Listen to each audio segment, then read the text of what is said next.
Astro দিশা।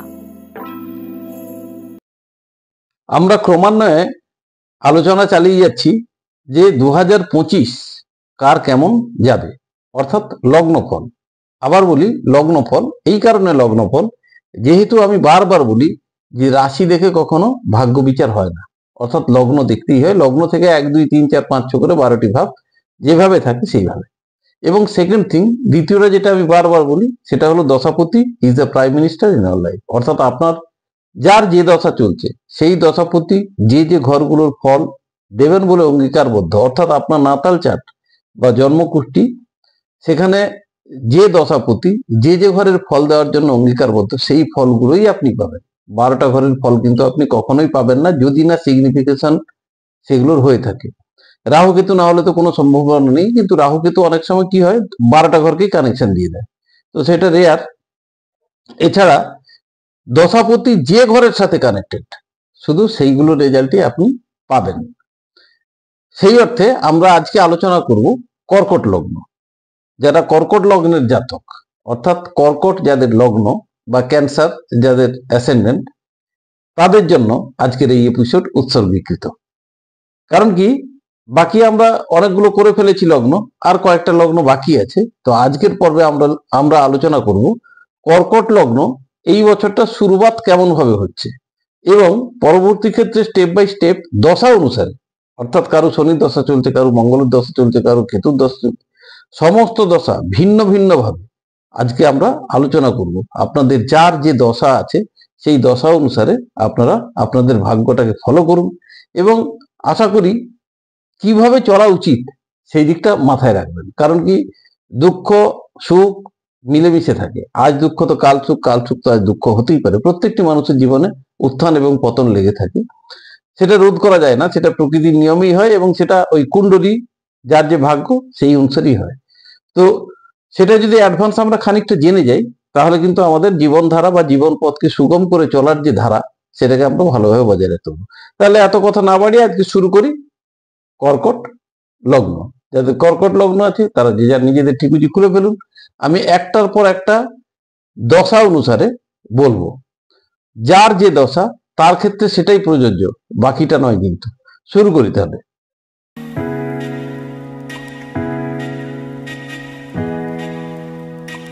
নমস্কার, আমি বিশ্বজিৎ। শুরু করি। কর্কট লগ্নের যাদের যা যা মহাদশা চলছে, সবারই যার যেমন মহাদশা আছে তাদের সেই রানিং মহাদশা অনুসারে তাদের কি কি ফল আশা করতে পারে কামিং ইয়ারের বা রানিং ইয়ারের শুরুতে। অর্থাৎ যে 2025 শুরু হয়ে গেছে, আজকে বেশ 1 মাসের কাছাকাছি টাইম প্রায় চলে এলো ঘুরতে ঘুরতে। তো কিন্তু আমরা সব তো একদিনে করতে পারি না, তো আজকে শুরু করি। প্রথমে তৈরি থাকুন স্যাটার্ন, অর্থাৎ শনির মহাদশা যাদের চলছে, শনি যাদের মহাদশাতে আছে কর্কট লগ্নের জাতক বা জাতিকা, তাদের জন্য প্রথম কথা হলো শনি এখানে বৃহস্পতির নক্ষত্রে অবস্থান করছেন। বৃহস্পতি বক্রী আছেন, সুতরাং কিছু ফল যেটা ক্যারি করছেন সেটা কিছু কম বেশি হবে।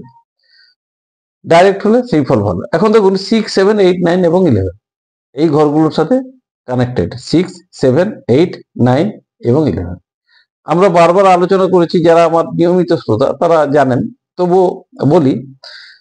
6 7 অর্থাৎ এরা সমস্যার মধ্যে থাকবে, সমস্যায় জর্জরিত থাকবে। 8 একটা টেনশন এদের মধ্যে এখন সবসময় কাজ করবে, কিন্তু একাদশ আছে, আবার 8 আছে, অর্থাৎ ফাটকা ইনকামের প্রতি এদের ঝোঁক যাবে এবং এই সময় ইনকাম হবে। যাদের লটারির নেশা বা ফাটকা ইনকাম করেন, নেশা ব্রোকারেজের দ্বারা টাকা ইনকাম করেন, তাদের এই সময়টা ভালো যাবে, কারণ একাদশ রয়েছে এবং ষষ্ঠ ভাব অপারেট হচ্ছে। ফলে আপনারা যদি পরিশ্রম করেন তাহলে ফল এই সময় অবশ্যই পাবেন। যেহেতু 6 8 যুক্ত রয়েছে এবং 11 যুক্ত রয়েছে, কিছু টাকা যারা ব্যাংক লোন বা ইত্যাদি কোনো অ্যাপ্লিকেশন করেছিলেন তারা এই সময় সেই সাফল্য পাবেন বা সেই টাকাটা আপনারা পাবেন। কাজের ক্ষেত্রে একটু মনোযোগী হতে হবে, কারণ কি, কাজের ক্ষেত্রটা আপনাদের যারা ব্যবসা করছেন তারা ঠিকই আছেন, কিন্তু যাদের কর্মক্ষেত্র অর্থাৎ চাকরি করছেন, চাকরিজীবীদের ক্ষেত্রে এই সময়টা শনির মহাদশাকারী যারা আছেন কর্কট লগ্নে তাদের ভালো যাচ্ছে না। কেউ কেউ চাকরিহীনও হয়েছেন এই সময়, আবার কেউ কেউ চাকরি খুঁজছেন কিন্তু ঠিক মতো ঠিক সেট হতে পারছেন না, অর্থাৎ স্থায়ী কর্মের সাথে যেন একটা বিরোধিতা চলছে এই সময়টাতে। তো জুপিটার ডাইরেক্ট হলেও সেই বিরোধিতা চলতে থাকবে, এখান থেকে একটু সাবধান হওয়া দরকার। যারা বিদেশে রয়েছেন তাদের ক্ষেত্রে বলি, ষষ্ঠ 11 রয়েছে, অর্থাৎ আপনাদের এই সময়টা খুব একটা খারাপ না, এই সময়টা ভালোই যাচ্ছে। বিয়ের ব্যাপারে বা বিবাহর ব্যাপারে যাদের যোগাযোগ চলছিল বা যোগাযোগ চলছে, তাদের এই সময় বিয়ের যোগ কিন্তু প্রবল। বৃহস্পতি ডাইরেক্ট হওয়ার পর বিয়ের যোগ কিন্তু প্রবলভাবে তৈরি হচ্ছে, এই সময় অনেকেরই বিয়ে হবে। এই রইল মোটামুটি শনি যে গোচরে রয়েছে তার ফল। এই গোচর ফল আমরা বলি তার সাথে মিলবে যদি আপনার নাতাল চার্টে এটা থাকে, অর্থাৎ নাতাল চার্ট বলতে কি আপনার জন্মের ঠিকুজির সাথে একটু মিলিয়ে নেবেন। জন্মের ঠিকুজি যদি এই ধরনের সিগনিফিকেশন থাকে তাহলে 100%, আর যদি উল্টোটা থাকে তাহলে 50%। এই ধরনের একটা রেশিওতে কাজ করে এটা। তো আপনারা যে যার নাতাল চার্টটা একটু দেখে নেবেন, দেখে নিয়ে সেই রকম ভাবে পদক্ষেপ করবেন। শনির পর যে মহাদশাটা আমরা নর্মালি বলে থাকি, এখানেও তার ব্যতিক্রম করলাম না, কারণ কি একটা রেগুলারিটি মেনটেন হচ্ছে। তো তো যারা দর্শক আছেন তারাও জানেন যে এতটা সরে গেলে তারপরে টাইম দেখতে পাবো। তো যাই হোক, বৃহস্পতি এখন চন্দ্রের নক্ষত্রে অবস্থান করছেন এবং নিজের রেট্রোগেট অবস্থানে আছেন, এবং অবস্থান করছেন কোথায় না বৃষ রাশিতে। আর চন্দ্র সম্পর্কে একটা কথা বলি, আপনারা সবাই জানেন চন্দ্র প্রতিদিন কিন্তু নক্ষত্র চেঞ্জ করেন, সুতরাং চন্দ্রের রেজাল্ট বলতে গেলে অ্যাকুরেট হবে না, হতে পারে না। কারণ কি আজকে যদি বলি যে আপনি চন্দ্র রয়েছে কেতুর নক্ষত্রে, কালকে ওটা শুক্রের নক্ষত্রে, পরশুদিন ওটা রবির নক্ষত্রে, ফলে কি হচ্ছে সম্পূর্ণ ফরম্যাট যেটা সেটা চেঞ্জ হতে থাকে। তবুও যদি চন্দ্রকে ছাড়ি, যে ঘরগুলো বেসিক রেজাল্ট এখন দিতে চাইছে, বৃহস্পতি এবং চন্দ্রের যে নিজের ঘরটা অর্থাৎ কর্কট, তার ফল তো অতি অবশ্যই দেবে। তো সেই ক্ষেত্রে আমরা যা দেখছি, বৃহস্পতি 1, 6, 9 এবং 11, 1টা হলো চন্দ্রের ঘর, অর্থাৎ কর্কট বলছি, কর্কট লগ্নের ফল। কর্কট হলো 1, প্রথম ভাব, এবং এই মুহূর্তে বসে রয়েছেন তিনি দ্বিতীয় ভাবে, কিন্তু আবার তৃতীয় ভাব কালকে হবে, পরশু চতুর্থ ভাবে চলে যাবে। সুতরাং ওটাকে আমরা ছেড়েই বললাম। বেসিক যে জায়গাটা রয়েছে এখন 6, 9, 11 এবং 1। এবারে 6, 11 ভালো হলো, অর্থাৎ আর্নিং এর দিক দিয়ে ভালো হলো, আর্থিক জায়গাটা ভালো হলো, পরিশ্রম একটু ভালো হবে, লেবোরিয়াস একটু এখন হতে হবে, একটু পরিশ্রম করতে হবে। তবে আপনাদের একটা কথা এই সময় বলে রাখা ভালো, যাদের সুগারের প্রবণতা বা কোনো ধরনের অসুস্থতা শরীরের মধ্যে রয়েছে তারা একটু সাবধান হবেন। কারণ কি 1 এবং 6 এর সাথে যুক্ত থাকার জন্য এই ব্যায়ামগুলো এখন চলতে থাকবে, অর্থাৎ আপনাদের কেয়ারফুল হতে হবে নিজের স্বাস্থ্য সম্পর্কে। এবং যেহেতু 1 এবং 11 রয়েছে, আপনারা যে কোনো কাজে হাত দেবেন সেখানে সাফল্য থাকবে। আরো একটা কথা বলে রাখি, যেহেতু চন্দ্র ফাস্ট মুভিং প্ল্যানেট, সুতরাং আজকে যদি খারাপ যায় এটা ভাববেন না যে আপনার সময়টা খারাপ যাবে। চন্দ্র যেমন যেমন চেঞ্জ হতে থাকবে সেই রকম ভাবে আপনার ভাগ্য চেঞ্জ হতে থাকবে। এই সময় আপনাদের ভাগ্য কিন্তু খুব ভালো আছে, অর্থাৎ যাদের বৃহস্পতির মহাদশা চলছে তাদের সময় কিন্তু খুব ভালো যাচ্ছে। কর্কট লগ্নের জাতক জাতিকাদের জন্য নাতাল চার্ট দেখে নেবেন, সেখানে মিলিয়ে নেবেন, মিলিয়ে নিয়ে দেখবেন আমি কি বললাম। তবে আপনাদের একটা স্বাস্থ্যের সম্পর্কে খেয়াল রাখবেন, এবং যে কাজে দেবেন সাফল্য পাবেন, একটু ভাবনা চিন্তা করে এগোতে হবে।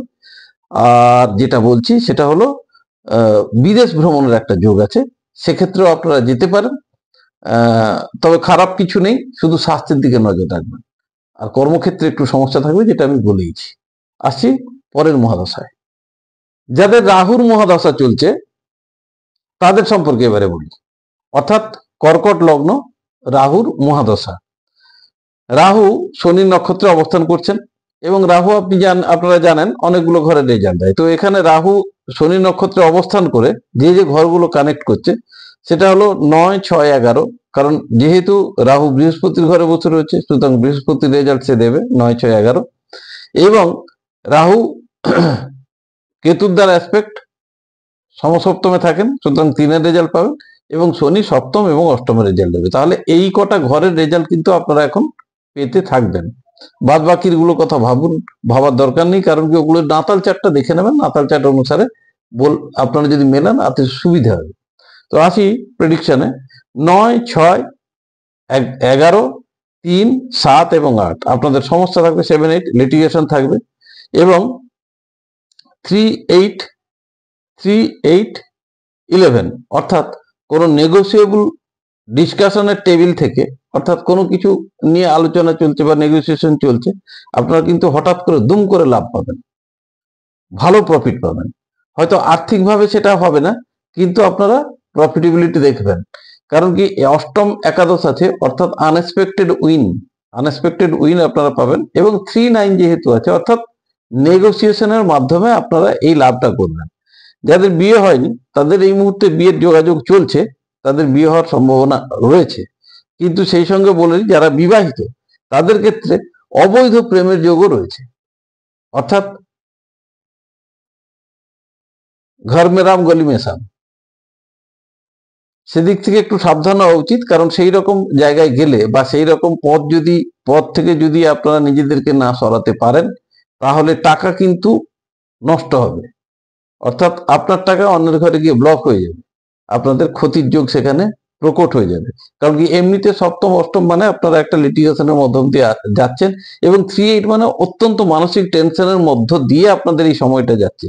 কিন্তু সবচেয়ে ভালো দিয়েছে একাদশ, এই একাদশ আপনাদেরকে বাঁচিয়ে রেখেছে এবং ভালো। সুতরাং আমি বলবো সময়টা খুবই ভালো, খারাপ বলবো না, শুধু একটু দেখে শুনে পা ফেললে এই সময় খুব সুন্দর সময়। এরপরে আসবো কেতু মহাদশা। কেতুর মহাদশা, ঠিক রাহুর উল্টো দিকে কেতুর অবস্থান। কেতু বসে রয়েছেন রবির নক্ষত্রে, সান। তো কেতুর সিগনিফিকেশনে আমরা পাচ্ছি 3, 12, 2, 9, 6, 11 এবং 7। এই 7কে নিয়ে দ্বিধাদ্বন্দ্ব আছে, কারণ কি এখানেও সেই রবিও ফাস্ট মুভিং প্ল্যানেট। রবি প্রতি মাসে ঘর চেঞ্জ করবেন, কেতু কিন্তু প্রতি মাসে ঘর চেঞ্জ করবেন না, এক একটা ঘরে 1.5 বছর থাকবেন। তাহলে এই 1.5 বছর কালে রবি অন্তত 18টা ঘর পাল্টাবে।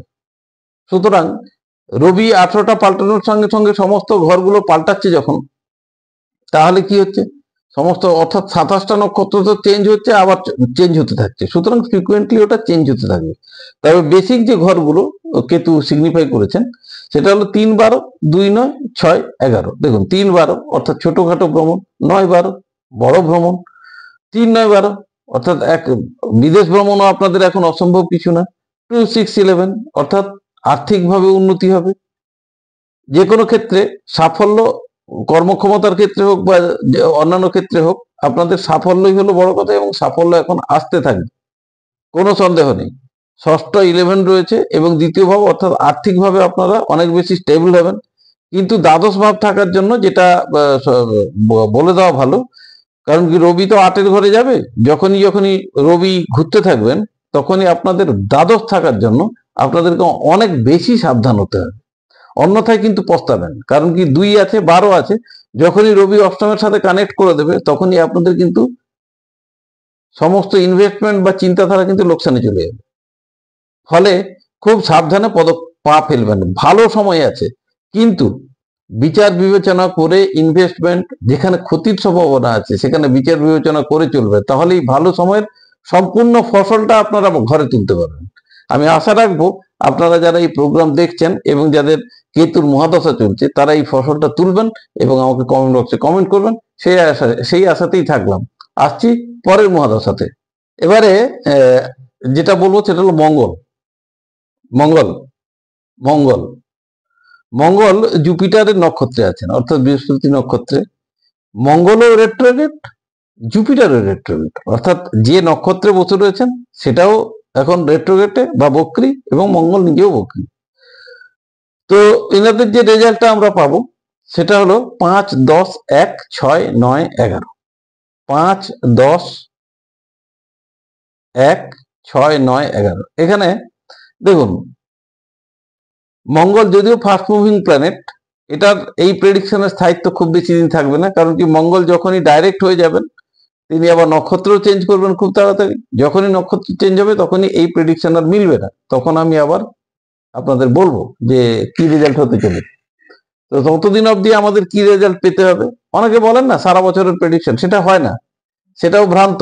সারা বছরের কখনো প্রেডিকশন হয় না। সারা বছরের প্রেডিকশন করতে গেলে ওই গল্প গুজব করতে হবে, সেটা নিয়ে অন্য একদিন এপিসোড করবো, আজকে না। তো মঙ্গল বৃহস্পতির নক্ষত্রে আছেন 5, 10, 6, 9, 11। দেখুন 10ও আছে, 9ও আছে, অর্থাৎ আপনাদের কর্মের পরিবর্তন যোগ স্পষ্ট। কর্ম পরিবর্তন আপনাদের হবে বা কর্মের স্থান পরিবর্তন হতে বাধ্য। এবং যেহেতু একাদশ ভাবের সাথে যুক্ত আছে, আপনাদের আশা পূরণ হবে, আশানুরূপ। হয়তো আপনি এক্সপেক্ট করছেন যে এইসব জায়গায় আমার গেলে ভালো হয়, বা অমুক জায়গায় গিয়ে ভালো চাকরি পেলে, বা ওই চাকরিটা পেলে ভালো হয়, এই ধরনের পরিবর্তনের যোগ কিন্তু স্পষ্ট রয়েছে। এবং ষষ্ঠ একাদশের কম্বিনেশন 6, 10, 11 আপনার আর্থিক সুস্থিতি বাড়বে, অর্থাৎ আর্থিকভাবে আপনি ইমপ্রুভ করবেন, আপনি লাভজনক অবস্থায় যাবেন। কিন্তু এক থাকার জন্য, অর্থাৎ দ্বিতীয় ভাবকে নেগেট করার জন্য আপনার অর্থ জমিয়ে রাখা আপনার পক্ষে খুবই মুশকিল হবে।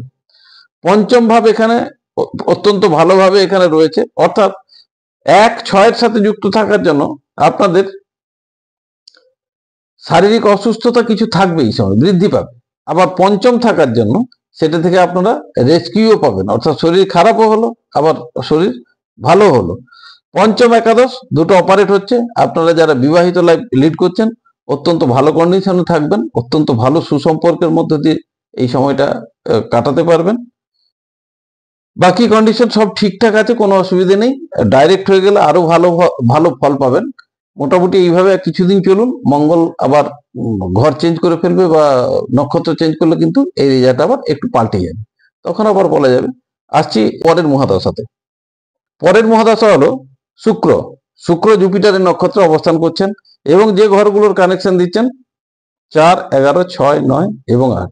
ভেনাস ফাস্ট মুভিং প্ল্যানেট, তিনি 8-এ অবস্থান করছেন, কিন্তু কালকে হয়তো 9-এ চলে যাবেন। সুতরাং 8টাকে আমরা সাইডে রাখলাম। যেগুলো স্থায়ী ঘর, অর্থাৎ এই ঘরগুলোর রেজাল্ট অতি অবশ্যই দেবেন। চতুর্থ ঘর সুখের ঘর, সম্পদের ঘর, স্থায়ী সম্পদের ঘর। একাদশ any kind of desired fulfilment, অর্থাৎ আপনার যাবতীয় ইচ্ছা বা আশা আকাঙ্ক্ষা সমস্তটা একাদশ থেকে পূর্ণ হবে।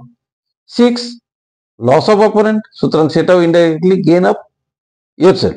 এবং 9th-এর সাথে যুক্ত, অর্থাৎ বিদেশ ভ্রমণ বা পিতৃপুরুষের প্রপার্টি বা বাবা বা ধর্মীয় স্থান ইত্যাদি বিভিন্ন রকম আমরা দেখি। তো এক্ষেত্রে মধ্যে উপর যাদের এই ভেনাসের মহাদশা এখন চলছে, তাদের ক্ষেত্রে একটা জিনিস, যারা শিক্ষার সাথে যুক্ত আছেন তাদের কিন্তু সাংঘাতিকভাবে উন্নতির যোগ আছে।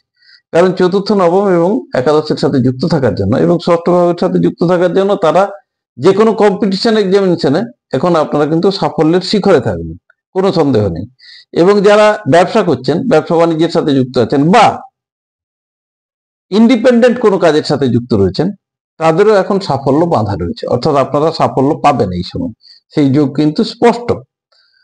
এবং ধর্মীয় স্থানে ভ্রমণ করা এবং সেখান থেকে আনন্দ পাওয়া, এটাও আপনাদের এখন যোগের মধ্যে রয়েছে বা সময়টা সেই দিকে পারমিট করবে। এবং যে কোনো কাজে আপনারা হাত দেন না কেন, সেখান থেকে কিছু না কিছু সাফল্য নিয়ে বাড়ি ফেরা, এই যোগটা কিন্তু এখন স্পষ্ট। সুতরাং আপনারা আপনাদের এক ঝলকে যদি বলি যে মোটামুটি ভালো সময় চলছে, এটা সদ্ব্যবহার করুন, তাহলে আরো পরবর্তী ক্ষেত্রে আরো উন্নতি হবে। যখনই কোনো প্ল্যানেট চেঞ্জ হবে তার অবস্থান থেকে আমি চেষ্টা করব প্রেডিকশন করে জানিয়ে দেওয়ার, আপনারা সঙ্গে থাকুন। আসছি পরের মহাদশাতে। আর 3টে মহাদশা বাকি আছে, সেটা হলো মার্কারি, সান এবং মুন, অর্থাৎ বুধ, রবি এবং চন্দ্র। ফার্স্ট বুধেরটা বলে নি, 3টেই ফাস্ট মুভিং। আজকে যেটা বলবো এক সপ্তাহ পর তারা স্থান পরিবর্তন বা নক্ষত্র পরিবর্তন করে ফেলবেন, ফলে তখন সেটা আর কাজে লাগবে না। ফলে খুব বেশি বলবো না, মোটামুটি একটু বলে নি।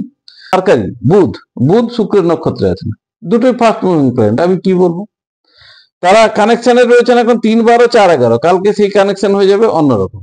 সুতরাং আপনাদের একটা রিকোয়েস্ট করব, রবি, চন্দ্র এবং মার্কারি অর্থাৎ বুধ, এই 3টে মহাদশার জাতক বা জাতিকাদের আমি অনুরোধ করছি, আপনারা আপনাদের নাতাল চার্ট বা জন্মকুষ্ঠি মেলান। জন্মকুষ্ঠিতে ভালো করে দেখুন কোন কোন ঘরের ফল দেবে বলছে। যদি ধরতে পারেন খুবই ভালো। আমি যেভাবে বোঝাচ্ছি আশা করি আপনারা জানতে পারবেন বা বুঝতেও পারবেন। না বুঝলে আমায় কোশ্চেন করবেন, আমি বলবো আপনাদেরকে। আর যদি ধরতে পারেন তাহলে সেই কম্বিনেশনে কি রেজাল্ট হবে আপনারা আমার কমেন্ট বক্সে লিখবেন, আমি আপনাদের বলে দেবো যে সেই কম্বিনেশনে আপনারা কি কি রেজাল্ট পাবেন। কারণ কি, নাতাল চার্ট বা জন্মকুষ্ঠিতে আপনি যেটা ওখানে লেখা আছে সেটা অতি অবশ্যই আপনি পাবেন, তার বাইরে কিছু পাবেন না। কখন পাবেন? যখন এই গোচর গোচর পারমিট করবে, সেই রেজাল্টগুলো আপনারা পেতে থাকবেন। এভাবেই সিস্টেম চলছে, এভাবেই জগৎ চলছে। তো আপনারা এটা মেলাবেন, মিলে যদি অসুবিধা হয় আমায় বলবেন, কোনো অসুবিধা নেই। অনুষ্ঠান দেখার জন্য আপনাদের অনেক অনেক ধন্যবাদ জানলাম। সঙ্গে থাকুন। অ্যাস্ট্রোলজির সমস্ত দিকগুলো কোনো ভাঁওতাবাজি নয়, সঠিক দিকগুলো নিজস্ব জ্ঞান অনুসারে আমি আপনাদের কাছে পেশ করব। আশা করি ভালো লাগছে কি খারাপ লাগছে আপনার কমেন্ট বক্সে জানাবেন। আপনাদের মতামতই আগামী দিনের পাথেয় হয়ে দাঁড়াবে। এই পর্যন্ত রাখি, আসছি পরের এপিসোডে অন্য কোনো লগ্নের ফল বিচার করার জন্য। নমস্কার।